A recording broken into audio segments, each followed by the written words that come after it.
4 human beings with their hands on bars, shackled, in the world are locked up here in the land of the free.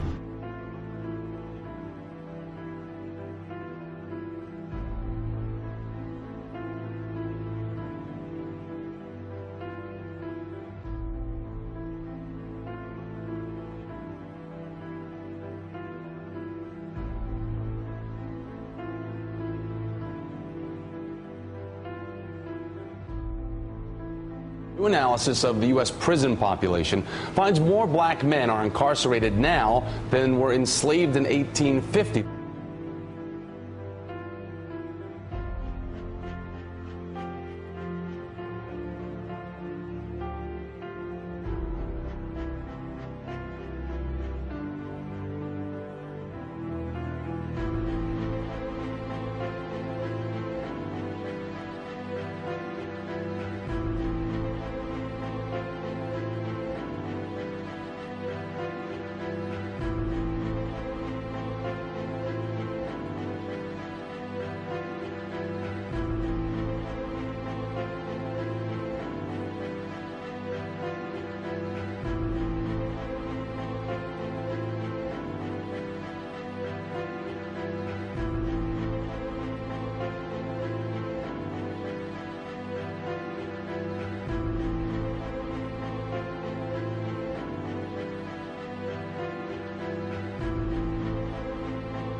Certainly, we live in a nation that's committed to first-class jails and second-class schools.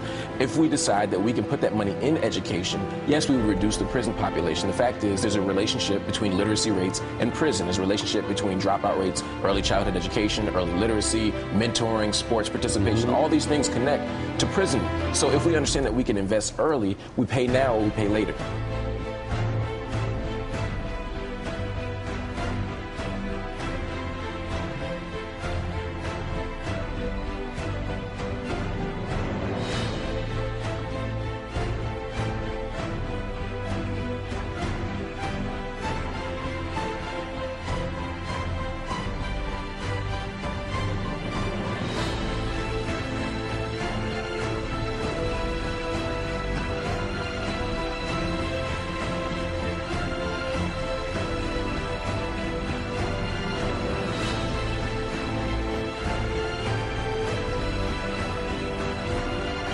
Smiles, looks out the window, spots a cop car, drops his seat and says, "Oh man, Uncle, 5-0, we gotta hide."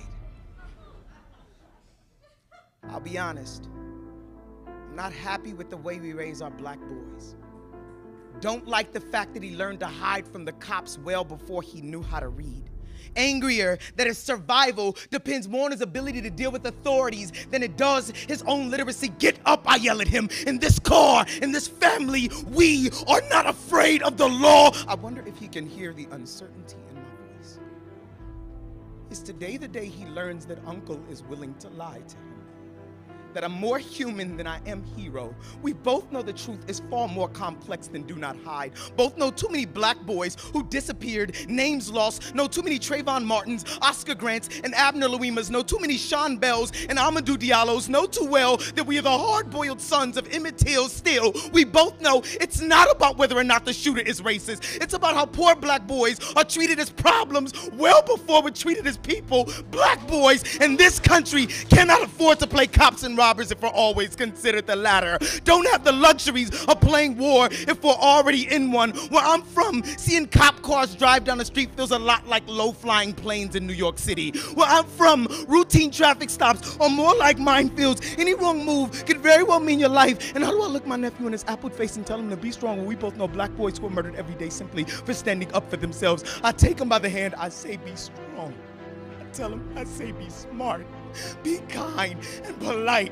Know your laws. Be aware of how quickly your hand moves to pocket for wallet or ID. Be more aware of how quickly an officer's hand moves to holster for gun. Be black. Be a boy. Have fun. Because this world will force you to become a man far more quickly than you'll ever have to need to. He lets go of my hand, but Uncle, he asks, uncle.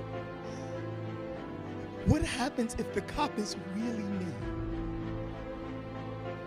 And it scares me to know that he, like so many other black boys, is getting ready for a war I can't prepare him for.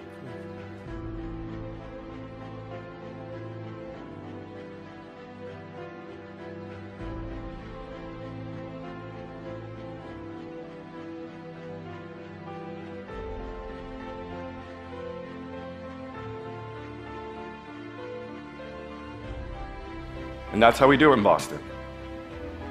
We helped a woman who was arrested for stealing groceries to feed her kids get a job.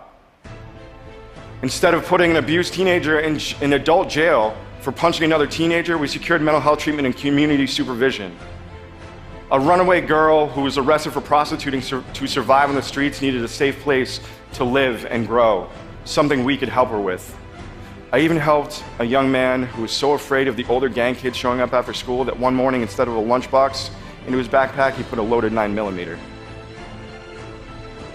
We would spend our time that we would normally take prepping our cases for months and months for trial down the road by coming up with real solutions to the problems as they presented. Which is the better way to spend our time? How would you prefer your prosecutors to spend theirs?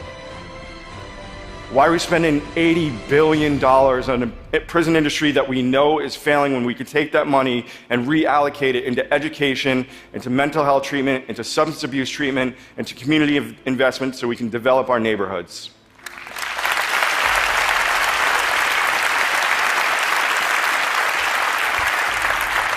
So why should this matter to you? Well, one, we're spending a lot of money. Our money. It costs $109,000 in some states to lock up a teenager for a year with a 60% chance that that person will return to the very same system. That is a terrible return on investment. Number two, it's the right thing to do. If prosecutors were a part of creating the problem, it's incumbent on us to create a solution, and we can do that using other disciplines that have already done the data and research for us. And number three, your voice and your vote can make that happen. The next time there's a local district attorney's election in your jurisdiction, ask the candidates these questions. One, what are you doing to make me and my neighbors safer? Two, what data are you collecting, and what are you training your prosecutors to make sure that it's working? And number three, if it's not working for everybody, what are you doing to fix it? If they can't answer the questions, they shouldn't be doing the job. Each one of you that raised your hand at the beginning of this talk is a living, breathing example of the power of opportunity, of intervention, of support, and of love. While each of you may have faced your own brand of discipline for whatever malfeasances you committed, barely any of you needed a day in jail to make you the people that you are today, some of the greatest minds on the planet. Every day, thousands of times a day, prosecutors around the United States wield power so great that it can bring about catastrophe as quickly as it can bring about opportunity, intervention, support, and yes, even love. Those qualities are the hallmarks of a strong community, and a strong community is a safe one. If our communities are broken, don't let the lawyers that you elect fix them with outdated, inefficient, and expensive methods. Demand more. Vote for the prosecutor that is helping people stay out of jail, not putting them in. Demand better. You deserve it. Your children deserve it. The people who are tied up in the system deserve it. But most of all, the people that we are sworn to protect and do justice for demand it. We must do better. Thank you.